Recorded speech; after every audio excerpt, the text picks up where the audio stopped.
Na última semana antes da eleição para a presidência da República, em 1994, a imprensa brasileira, através de todos os meios de comunicação, veiculou para toda a sociedade notícias a meu respeito, algumas sendo distorções da verdade e outras definitivamente falsas, que visavam única e exclusivamente a criar um descrédito da minha pessoa no seio da sociedade. Eu trabalho desde os 9 anos de idade, sem carteira assinada, é claro, como é a regra para as crianças pobres do Brasil. Já trabalhei em construção civil como apontador de obras, em açougue, já fui auxiliar de escritório, tradutor de inglês, militar e, nos últimos 30 anos, trabalhei como médico e professor. No Exército, recebi a medalha Marechal Hermes após 8 anos de serviço prestado à minha pátria, sempre pautado no respeito à ordem e à disciplina. Nos últimos anos, após ter ingressado por concurso público no INAMPS, no Rio de Janeiro, resolvi não tirar mais plantões, uma vez que no serviço médico ocorre às vezes aquilo que nós médicos chamamos substituição. O médico mais velho, quando já tem uma situação estável, paga a um colega mais novo para tirar os seus plantões, entregando-lhe todo o seu salário. O médico mais velho continua contando o seu tempo para a aposentadoria, mas não recebe salário nenhum. O médico mais novo recebe o salário, mas não conta o tempo. A situação é irregular, é óbvio. Porém, o Estado, sob nenhuma hipótese, está sendo lesado, uma vez que não há contagem de tempo para os 2 médicos. É uma troca de favores entre os médicos. Não existe nenhuma falcatrua, como a imprensa, de modo sórdido, tentou convencer a opinião pública. Se, de fato, eu pagava os plantões para o meu colega, isso sempre foi feito com o conhecimento da direção do hospital, existindo, inclusive, muitos outros colegas na mesma situação. Se existiu cinismo ou hipocrisia, não foi de minha parte. Nunca neguei o fato. O colega que tirava os meus plantões nos últimos anos no Hospital da Lagoa é o Dr. Antônio Manoel Oliveira Neto, um jovem médico também concursado pelo INAMPS. Após as eleições, tendo em vista o péssimo ambiente que tinha sido criado no hospital, pedi demissão do cargo. Naquele concurso a que me referi, fui aprovado para 2 cargos. Um foi o do INAMPS e, no outro, fui lotado no Instituto Nacional do Câncer, também no Rio de Janeiro. Aqui é que os senhores vão ver a profusão de mentiras. Tendo começado a trabalhar em 1980 no Hospital do Câncer, o que não tinha sido objeto de minha escolha, logo depois de 1 ou 2 meses naquele hospital, conheci o Dr. Renato Barbosa de Oliveira, chefe da biometria do INCA, que me convidou a trabalhar com ele. Aceitei o convite, conversamos com o então diretor do hospital e passei a integrar o serviço de perícia médica que funcionava fora do hospital, no prédio número 4036 da Avenida Brasil, no Rio de Janeiro. Lá nesse local trabalhei durante alguns anos, até que a biometria foi transferida para a Rua do Resende, número 128, onde trabalhei até 1989. Por um acordo entre mim e o Dr. Renato, já falecido, eu atendia todos os meus pacientes às terças e quintas-feiras, e ele o fazia às segundas, quartas e sextas. Nunca nenhum paciente deixou de ser atendido. Nunca tirei licença médica para tratamento de saúde. É mentira tudo que foi dito pela imprensa. Em 1989, quando fui candidato à presidência da República, afastei-me do trabalho por direito. Em 1990, quando o Sr. Collor colocou em disponibilidade milhares de funcionários, eu fui um deles. Só que junto comigo foram muitos outros, inclusive cientistas de renome como Aristides Pinto Coelho. Não houve nenhum critério para esse ato do ex-presidente, tanto que, algum tempo depois, todos foram reintegrados em suas funções. Ao reassumir o cargo, eu precisava de tempo para organizar o Prona em todo o país. E por isso, pedi licença sem vencimentos. Porque eu não queria receber sem trabalhar. A licença sem vencimentos expirou em 1994, por ocasião da minha candidatura à presidência da República. E aí eu tive licença remunerada de direito. Observem, os senhores, a podridão da imprensa. Entrevistaram funcionários do Instituto Nacional do Câncer, todos do Hospital do Câncer, que fica na Praça da Cruz Vermelha, e eles disseram que eu não aparecia por lá.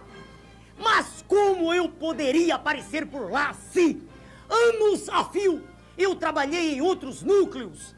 Na Avenida Brasil, na Rua do Resende. Eu iria lá fazer o quê? Fazer fofocas? O senhor Reginaldo Moreira, conhecido como Moreira, com 36 anos de serviço público, homem íntegro, que sempre trabalhou na biometria como enfermeiro, vai ser entrevistado daqui a pouco neste programa e os senhores vão ouvir dele a verdade. Após as eleições, pedi demissão também daquele cargo. Sou educador há mais de 30 anos em todos os níveis, do primário à pós-graduação. Já ensinei português, matemática, biologia, química, física, semiologia médica, fisiologia médica e, nos últimos 20 anos, tenho ensinado cardiologia. Já passaram por mim, em contato pessoal direto, mais de 20 mil médicos. Ensino atualmente eletrocardiografia no Rio de Janeiro e em São Paulo para quase 1000 médicos por ano. Estive recentemente em Goiás, a convite do Dr. Aides, presidente da Comego, também ensinando eletrocardiografia. Durante toda a minha vida, tive o cuidado de cumprir minhas obrigações e meu horário. Em São Paulo, onde dou aula há 12 anos, tive 2 faltas e 2 atrasos por problemas de tráfego aéreo. No Rio de Janeiro, onde ensino há mais de 20 anos, jamais atrasei 1 minuto sequer. Nunca tive uma falta. O bombardeio da imprensa mostra bem a quem ela serve. No decorrer deste programa, os senhores vão saber a verdade sobre a situação do país. Mostrarei dados que vão assustá-los e que a imprensa esconde. Essa imprensa podre, que defende interesses escusos, antinacionais, chamou-me de nazista e fascista, porque eu luto a favor da minha pátria, porque eu defendo a ordem, a disciplina, o respeito aos símbolos nacionais, às forças armadas, os valores cristãos, que são universais, enfim, porque eu defendo tudo aquilo que a humanidade levou milênios para construir e que eles tentam agora desesperadamente destruir. É por isso que a imprensa me ataca, porque ela tem medo da verdade.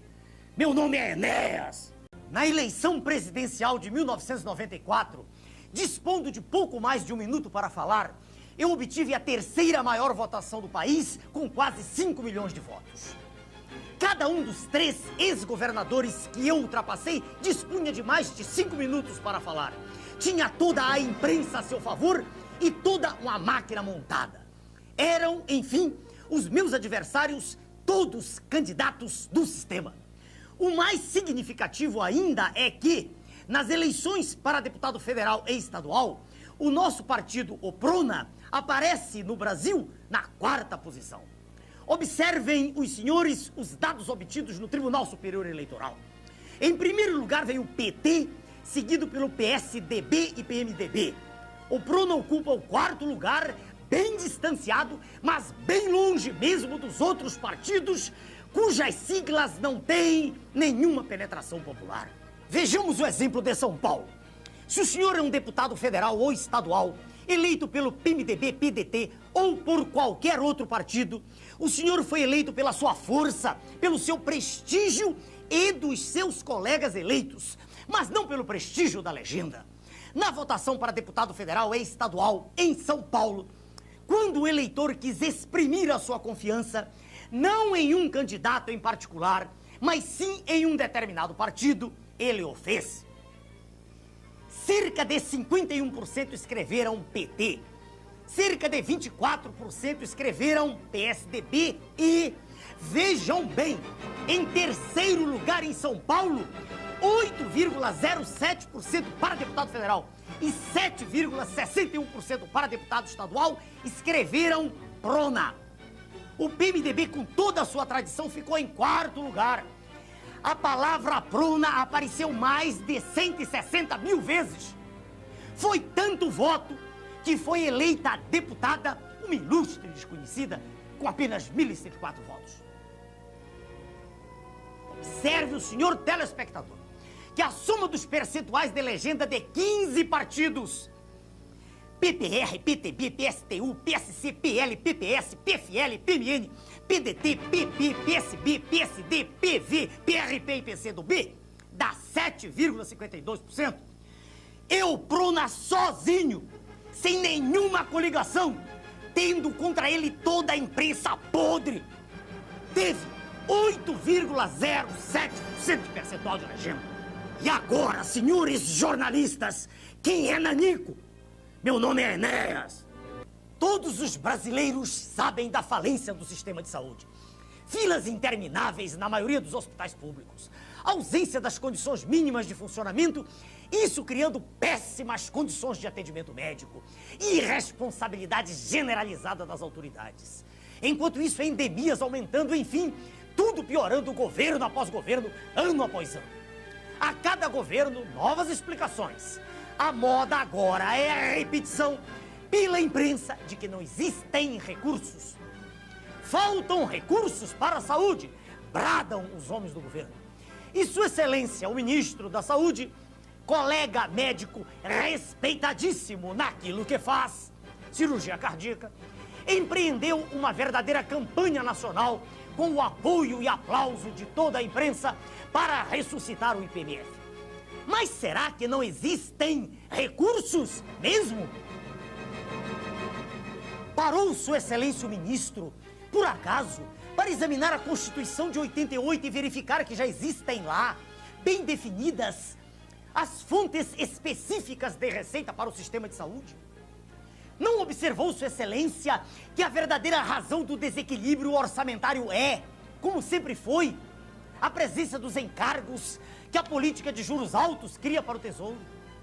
Não se deteve Sua Excelência a verificar que as receitas da União arrecadadas pelo Tesouro foram de 38 bilhões de dólares em 92, 46 bilhões de dólares em 93, 65 bilhões de dólares em 94 e cerca de 85 bilhões de dólares em 95? Ou seja, que vem aumentando brutalmente a receita e que os recursos destinados à saúde vêm diminuindo? Não seria infinitamente mais saudável, simplesmente, fazer-se cumprir a lei, destinando-se à saúde os recursos que já existem e são desviados indevidamente para pagar juros da dívida interna, como demonstra a exaustão o professor Dércio Garcia Munhoz, titular do Departamento de Economia da Universidade de Brasília? Nada garante, senhores telespectadores, que a presença de mais um imposto, o IPMF com novo nome de batismo, venha trazer soluções para o já despedaçado sistema de saúde. Sua Excelência, o ministro, ao lutar pela criação de mais um imposto, atrela-se, como era previsível, ao discurso presidencial, que traz para a sociedade a falsa tese da falência do Estado, quando, ao contrário, recursos gigantescos estão sendo desviados a cada momento para pagar juros extorsivos da dívida interna. E o senhor quer saber quanto é isso? São cerca de 2 bilhões de dólares por mês. São 65 milhões de dólares por dia. São quase 3 milhões de dólares por hora. Ou seja, quando o senhor acabar de ouvir este programa, o Brasil terá perdido quase 3 milhões de dólares. O senhor sabe o que é isso? Se o senhor ganha em torno de R$300 por mês, já é mais de um salário mínimo, o senhor levaria apenas 833 anos para ganhar 3 milhões de dólares. que é exatamente o que o Brasil perde em uma hora. É fantástico, é lastimável, é execrável, é imundo, é vergonhoso, é simplesmente repugnante. E ainda se tem coragem de falar em aumento de impostos. Meu nome é Enéas. Doutor Rui, se o senhor tivesse que sintetizar em uma frase o que se passa com o sistema de saúde do Brasil, o que o senhor diria? Eu diria que ele é enganador, hipócrita e destruidor. Doutor Vanderlei, o senhor concorda com o diagnóstico do nosso colega, doutor Rui? Perfeitamente, doutor Enéas. É enganador porque nega permanentemente a realidade nacional. E hipócrita porque sempre tenta mostrar o contrário do que está acontecendo. Com licença, doutor Vanderlei. Ele é tão destruidor que, além de estar acabando com a saúde do povo, está destruindo a imagem do médico e de todos os profissionais de saúde, que não tem nenhuma perspectiva de realização profissional.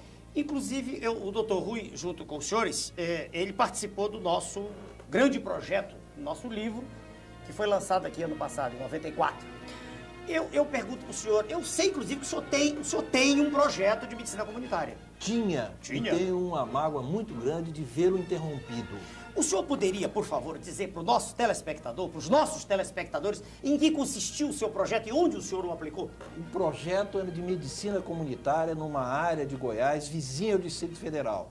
Lá nós fazíamos todas as ações básicas de saúde, incentivando aleitamento materno, reidratação oral, acompanhamento de crescimento e desenvolvimento de crianças, isto numa época em que ninguém falava disso. E não estava no papel, que isso hoje está no projeto, está lá do Ministério. Nós tínhamos ação, nós executávamos, mas não tínhamos no papel. Hoje o contrário, hoje está no papel. Não, mas o fato de estar no papel, doutor Rui, não quer dizer que funciona. Jamais funcionará qualquer projeto enquanto não acabarmos com a desordem total que existe na administração pública deste país. É verdade, exatamente isso. Doutora Vani, há toda uma badalação aí, dizendo que a solução é privatizar a Previdência. Mas um minutinho, não diga pra mim não. Por favor, para os nossos telespectadores, diga a sua visão, que é a nossa, do nosso partido, em relação a isso, a privatização da Previdência. Bom, em primeiro lugar, dizer que a Previdência dá prejuízo é uma mentira. Nos últimos 10 anos, a Previdência sempre deu lucro, com exceção de 2 anos. Em segundo lugar, porque se ela for privatizada e o governo assumir até 5 salários mínimos, os que tomarem conta da Previdência terão um lucro de mais de 10 bilhões de dólares por ano. É interessante para o telespectador, 10 bilhões, com B de bravo, bilhões, uma fortuna. Aliás, os mesmos patifes de sempre. Doutor Vanderlei, uma palavra também para os nossos telespectadores que estão ali, uma palavra sobre os planos de saúde, né?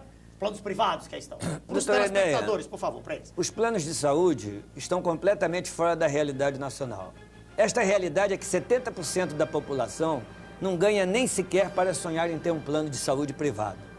Aliás, essa grande massa não pode sequer sonhar em reclamar desta situação.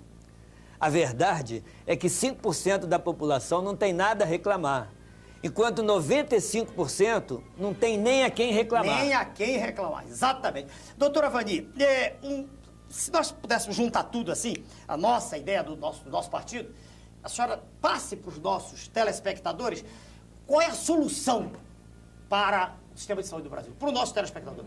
A solução é exatamente fazer o contrário do que aí está. É concentrar esforços no atendimento básico de saúde, ao invés de ficar investindo em tecnologias sofisticadas de forma desordenada. Isso, doutora Vani, implica em promover a formação e a valorização do médico de família, enfermeiros e o pessoal ligado diretamente à comunidade. O doutor Rui, inclusive, tem uma frase de que eu gosto, nós todos, de que nós gostamos muito sobre isso. Pro nosso telespectador, sintetizando tudo, nós temos que levar a saúde para próxima da residência, onde ela sempre deveria estar. O interessante, só para nós nos despedirmos dos nossos telespectadores, é que o que os senhores ouvem o tempo inteiro é que não há recursos. Isso é mais uma mentira da imprensa. Como o senhor já falou no bloco anterior, os recursos existem, e existem até de sobra. É verdade. Eu queria agradecer aos senhores a presença, doutor Vanderlei do Rio de Janeiro, doutora Vani de São Paulo, doutor Rui de Brasília. Muito obrigado aos senhores, obrigado aos senhores telespectadores. Nos próximos 3 minutos, o doutor Enéas fala com propriedade do papel que a televisão vem desempenhando a todo instante na destruição do processo educacional brasileiro. Sou educador há mais de 30 anos e fico estarrecido com aquilo a que assisto na tela da televisão. Deteriora-se a passos largos a língua pátria. agridem-se as regras gramaticais de sintaxe, de concordância, regência e colocação verbal. Ouvem-se a cada instante frases que fazem Camões estremecer no túmulo. Vi ela trabalhando, vão trazer ele de volta. Em vez de eu a vi trabalhando, vão trazê-lo de volta. O jargão, o caçange, a linguagem chula, os solecismos são a tônica dos pronunciamentos da maioria daqueles que entram em nossos lares através da tela da televisão. É um festival de estupidez. É uma verdadeira falta de higiene vernacular. E dizem que isso é linguagem moderna.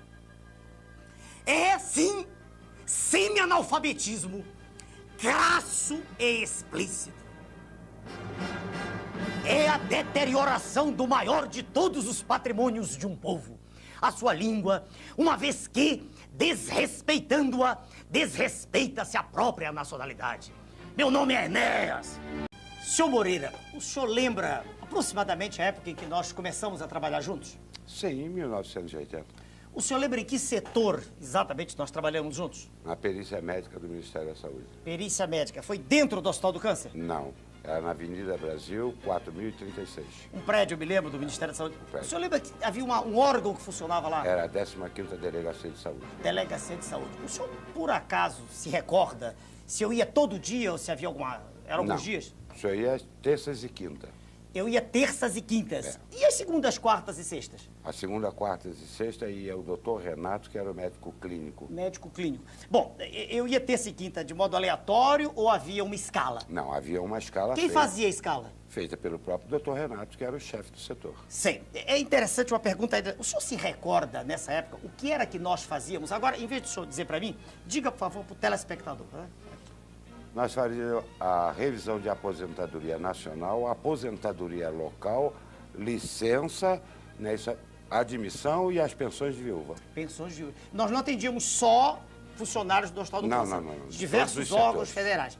Nós trabalhamos lá alguns anos e houve uma transferência para extinguir essa delegacia, ou levaram para Brasília e nos transferiram a biometria. O senhor lembra para onde nós fomos? Fomos para o Instituto Nacional de Câncer. Instituto Nacional. Agora que é preciso ter cuidado aqui, para o telespectador. Instituto Nacional do Câncer, mas nós não fomos para dentro do hospital, fomos? Não. Para onde nós fomos? Fomos para a Rua do Resende, 128, onde trabalhava a parte administrativa do câncer. Isso, a parte administrativa. Havia, inclusive, um setorzinho. O departamento pessoal. Departamento de pessoal. O que é importante para o telespectador, com a documentação aqui, ao vivo do senhor Moreira, o que ele está dizendo, é que nós não trabalhávamos dentro do hospital, era sempre fora, em outros órgãos. Sempre fora. Órgãos do Instituto, quer dizer, até do Exatamente. Ministério da Saúde, Ministério. mas não dentro do hospital. Nós ficamos, eu me recordo, mais ou menos em 89, eu pedi uma licença. O senhor se recorda para que foi? Sim, para concorrer à presidência da República. Licença remunerada, normal. Remunerada. A que eu tinha direito. Aí acabou a licença, eu não fui eleito presidente da República, evidente, e voltei a trabalhar. Sim. E aí houve um fenômeno, vê se o senhor se recorda, ligado ao presidente Collor, lembra? Ah, sim. O senhor lembra? Ele colocou em disponibilidade o senhor e centenas de outros funcionários. Isso, fomos colocados em disponibilidade. A imprensa diz que foi por falta. O senhor se lembra da época? Houve algum critério para isso? Não.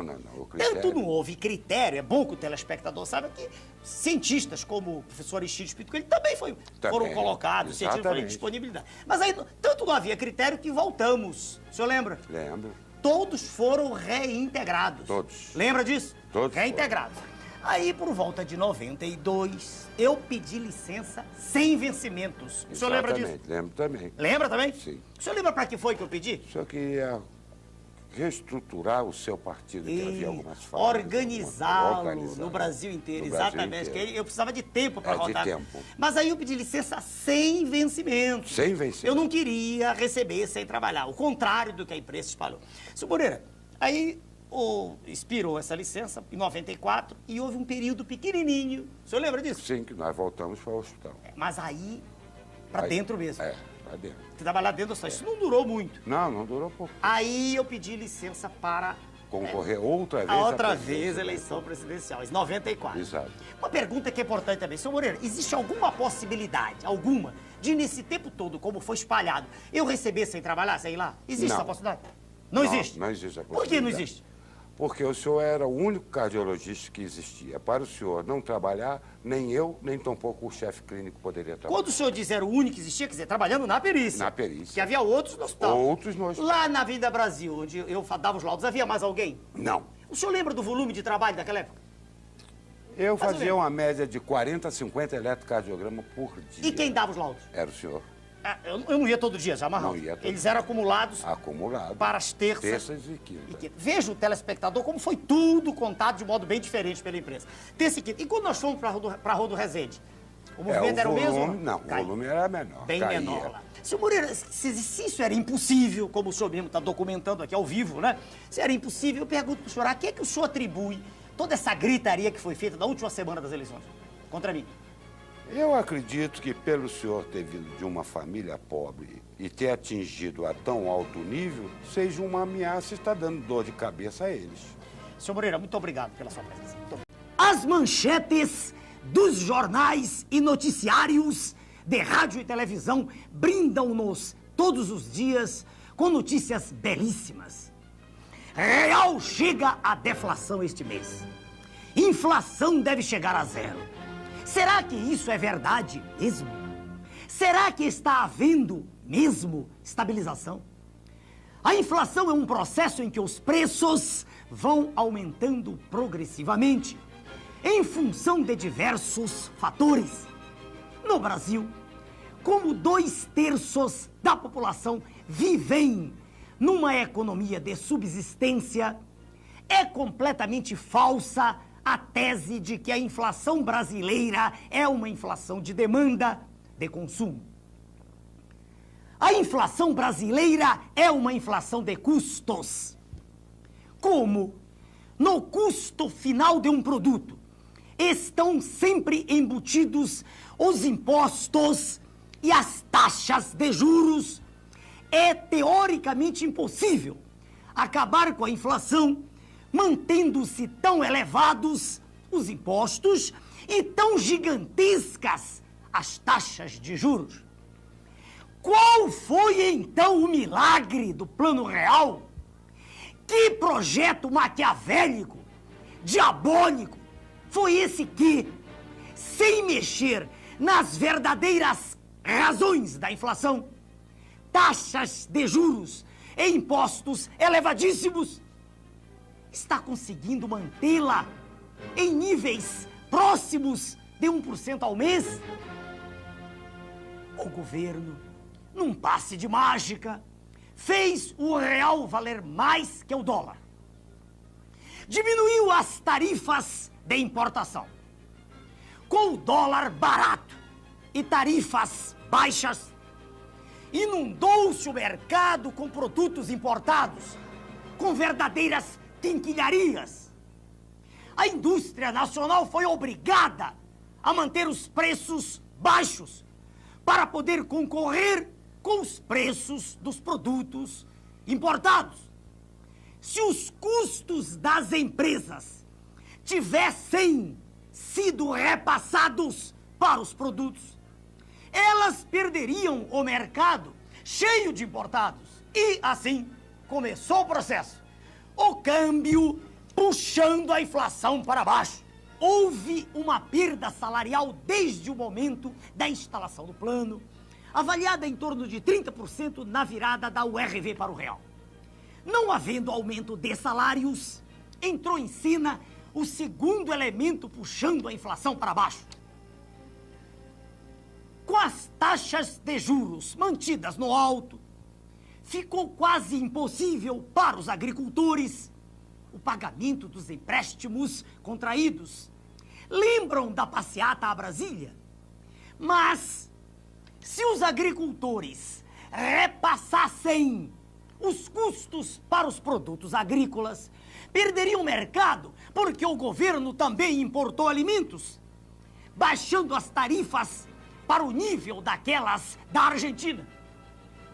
Então entrou no cenário o terceiro elemento puxando a inflação para baixo. Os preços agrícolas baixaram, porque senão seria impossível para os agricultores venderem seus produtos. O governo não tocou nem de leve nos impostos e no ponto nevrálgico, as taxas de juros. A questão crucial da inflação brasileira, escondida pela imprensa, que é podre, é a alta taxa de juros com que se pagam os títulos da dívida mobiliária. Pagando-se juros de 2,5% ao mês sobre 80 bilhões, com B de bravo, bilhões de dólares, chega-se à cifra espantosa de 2 bilhões de dólares ao mês. São cerca de 65 milhões de dólares por dia.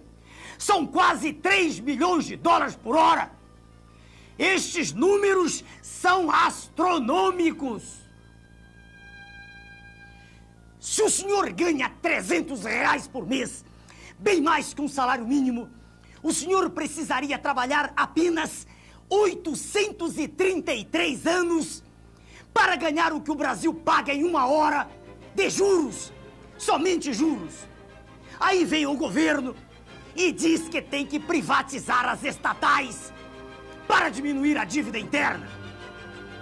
Acontece que já se venderam inúmeras estatais, incluindo-se 2 gigantes, a Companhia Siderúrgica Nacional e a Uzi Minas, e a dívida interna vem crescendo. A dívida mobiliária era, em março de 94, 50 bilhões e meio de dólares.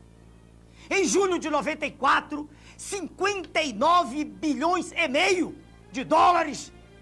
Em julho de 95, com o ano do maquiavélico Plano Real, já era de 82,2 bilhões de dólares.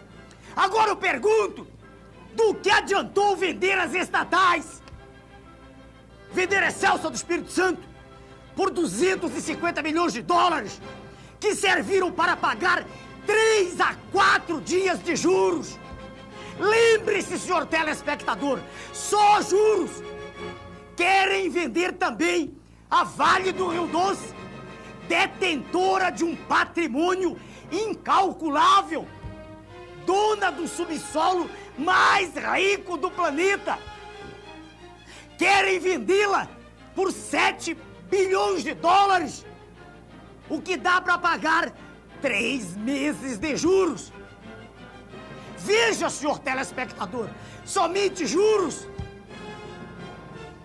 Estão vendendo, entregando, dando de mão beijada toda a riqueza que é de nossos filhos, de nossos netos, e a dívida só aumentando.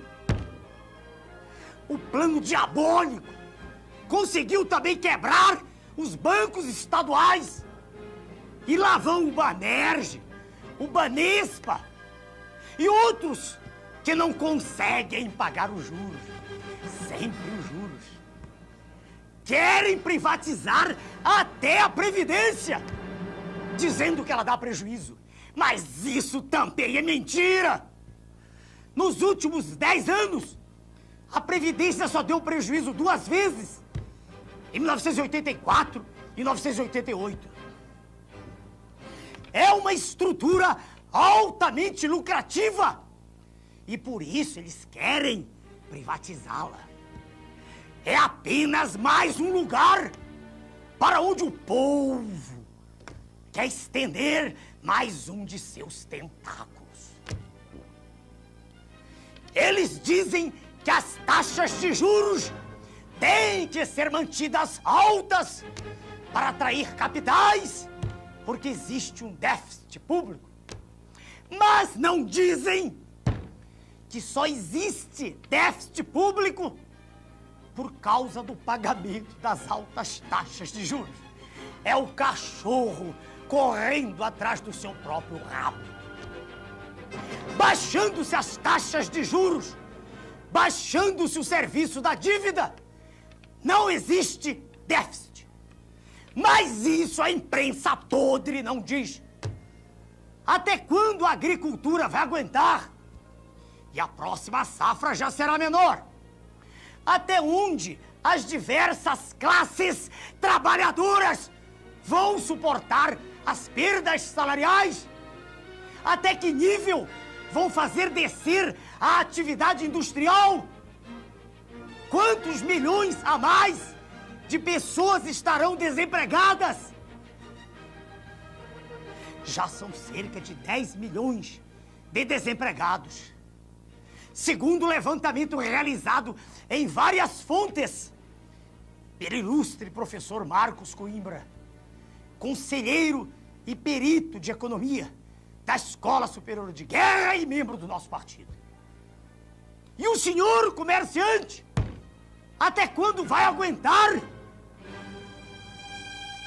O senhor que ganha um salário mínimo, que sempre ganhou apenas para comer, comendo mal, o senhor é capaz até de jurar que está tudo bem, porque o seu dinheiro, que se volatilizava antes do plano, aparentemente agora rende na sua mão. Isso é verdade. Mas o que o senhor não sabe, porque eles não deixam o senhor saber, é que a situação atual está sendo artificialmente mantida. Mais à frente, o plano vai estourar, com certeza. Não dá para dizer em que momento isso vai ocorrer. Eles já quebraram a agricultura, criaram uma inadimplência monstruosa. Vejam os senhores a que nível absurdo chegaram os títulos protestados, as concordatas e as falências. Não por culpa dos devedores, mas pela impossibilidade absoluta de quem trabalha, de quem produz, concorrer com a agiotagem institucionalizada pelo governo e aplaudida pela imprensa, que é podre. O plano é destruidor, cínico e desumano. Destruidor porque está deteriorando toda a atividade produtiva do país. Cínico porque se apresenta como a salvação, quando na verdade está levando nossa terra para o abismo. Desumano porque, à semelhança do que estão fazendo com a Argentina, com o México e toda a América Latina, faz crescer em todos os cidadãos a falta de confiança no trabalho, no governo, nas pessoas e no futuro da nação. Esta é a verdade sobre o plano real. Meu nome é Enéas. Existe em andamento um projeto maquiavélico de destruição do Estado brasileiro. Pretende-se entregar todo o patrimônio da nação, estatais, Banco do Brasil, bancos estaduais, subsolo, Amazônia, enfim, entregar tudo o que representa riqueza, riqueza verdadeira, para os donos do poder mundial. Dizem que isso é modernismo, que vamos ingressar no primeiro mundo, que o Estado deve ser o menor possível e que tudo que é estatal deve ser privatizado.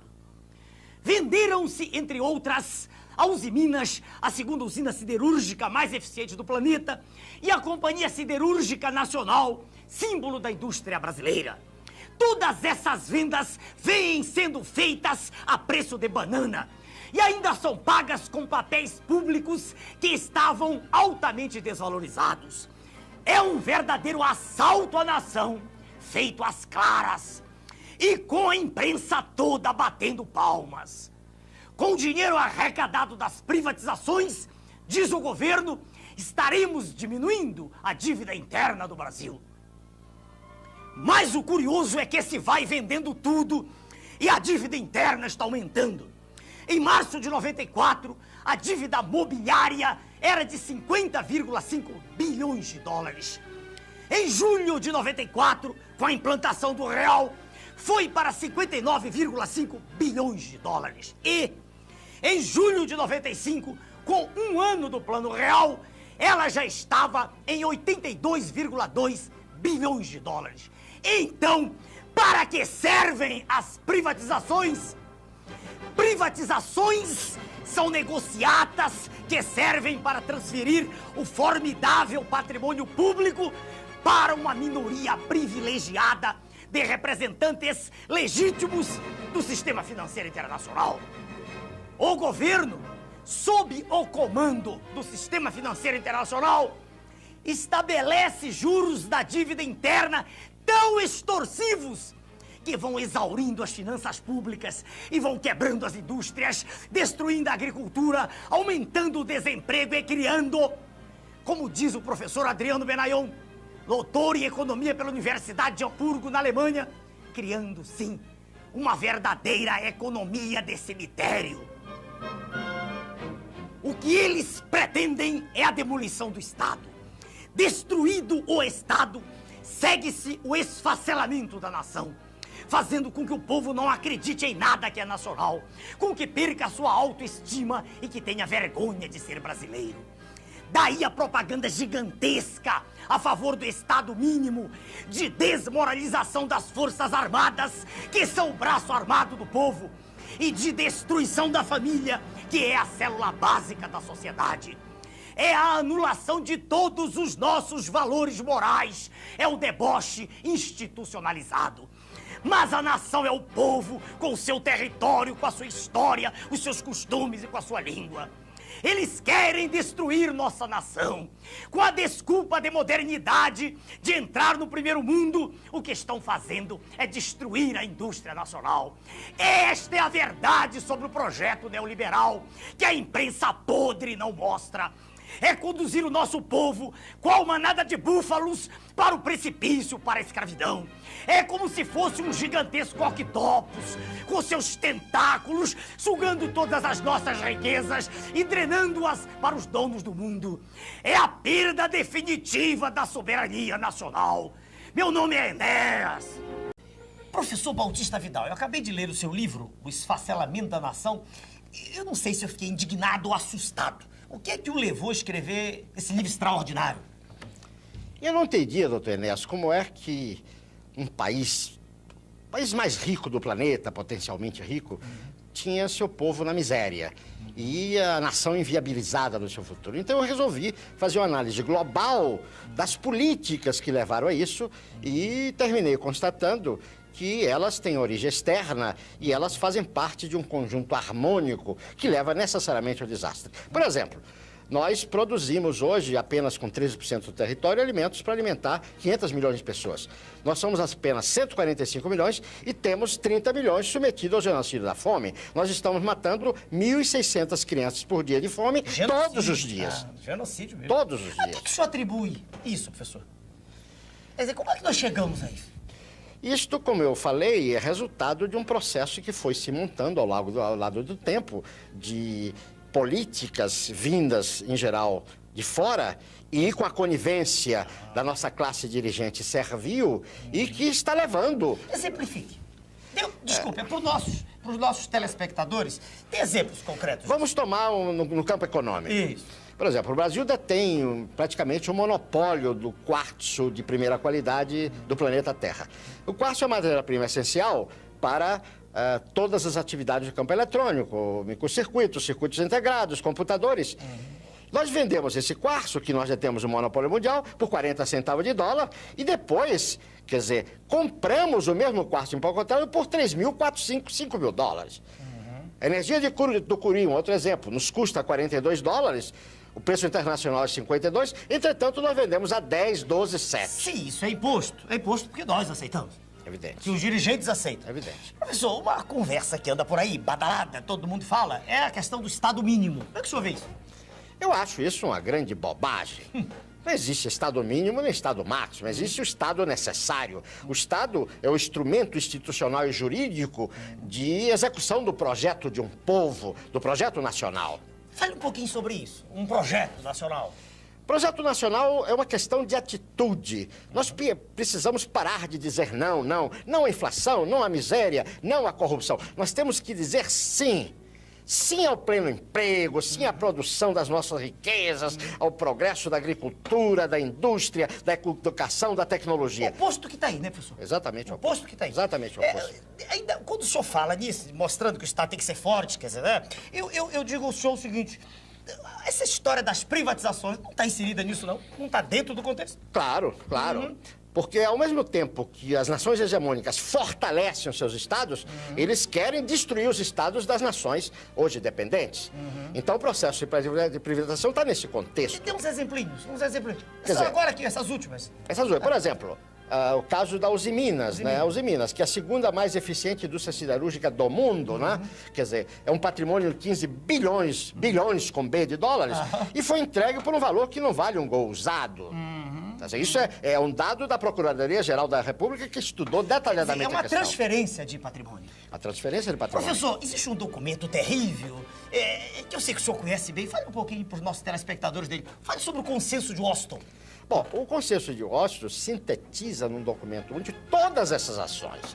Ninguém pode dizer que desconhece, porque isso está consubstanciando num documento onde a participação nacional foi nenhuma. Isso veio de fora, por isso se chama Washington. Imposto. Então, imposto. O processo de privatização, a reforma administrativa, a reforma fiscal, a reforma ilegítima da Constituição, a destruição, está tudo lá. Tudo lá. Só não sabe quem não quer saber. Essa história, professor, da globalização da economia... A globalização é aquela história, né, da livre competição, da raposa e da galinha. Nós já sabemos qual é o final. O senhor diz no seu livro que nós caímos numa armadilha. É uma armadilha fruto de todas essas contingências. Vou dar apenas um exemplo. Eles falam na competição entre nações. Se eu tenho a competição entre empresas, uma empresa vai à falência e manda pra rua seus trabalhadores, seus operários. A nação vai à falência, vai matar o seu povo. É o fim do humanismo. É o fim do homem, é o fim do humanismo, né? É o desastre total, o desastre total. Professor, a que é que o senhor atribui essa passividade da sociedade brasileira? Tudo sendo destruído, como diz aquele conhecido nosso, o Soberão, economia de cemitério, e a gente não vê uma manifestação gigantesca. A que é que o senhor atribui isso? O nosso povo é a grande vítima, não é verdade? Agora, o nosso povo tem uma máquina terrível, que é a mídia, que condiciona o seu pensamento. A mídia mente, a mídia, quer dizer, distorce, a mídia retira a nossa... Nós vamos entrar no primeiro mundo. A mídia destrói a nossa autoestima, faz que nós não nos amemos a nós mesmos, não respeitemos. Destrói o conceito de nação, a coisa de família. Professor, porque o nosso tempo está chegando ao fim, uma coisinha de que eu quero que o senhor fale. Isso é irreversível ou é reversível, professor? Enéas, ou não, Esperança? Enquanto houver um brasileiro vivo, nós vamos lutar. E vamos fazer história. Essa questão do fim da história. Enquanto houver um brasileiro vivo, nós vamos lutar e vamos resgatar tudo isso. E vamos fazer da nossa Terra o maior país do planeta. Vamos fazer a maior civilização que o homem já viu sobre a Terra. Professor, muito obrigado pela sua presença no nosso programa. Obrigado. Em 1994, fomos quase 5 milhões. Em 89, com 15 segundos durante 7 dias, falávamos 105 segundos. 1 minuto e 45 segundos por semana e obtivemos 360 mil votos. Em 94, com 1 minuto e 15 segundos, 4 dias por semana, falávamos 5 minutos por semana e obtivemos quase 5 milhões de votos. O tempo aumentou menos de 3 vezes. E o número de votos aumentou quase 1.300%. Isso a imprensa não comenta. Veja quantos seremos em 98. Meu nome é Enéas. A nação brasileira está sendo dessangrada. Escolas caindo aos pedaços. Hospitais apodrecendo. Nosso povo morrendo de fome. Um grande esforço deve ser feito, neste momento, em prol da unidade e da salvação nacional. É hora de unir, não de desunir. Vamos nos unir todos nós, cidadãos comuns da nossa terra, que estivemos até agora observando a história. Vamos nós mesmos fazer a nossa história. Vamos unir, portanto, rua com rua, bairro com bairro, cidade com cidade, estado com estado, todos falando a mesma língua, a língua de uma grande nação, próspera e rica, que será a maior nação do mundo no século XXI. É preciso mudar toda a concepção política atual, a fim de que se possa revigorar, fortalecer, engrandecer e salvar nossa pátria. Meu nome é Enéas.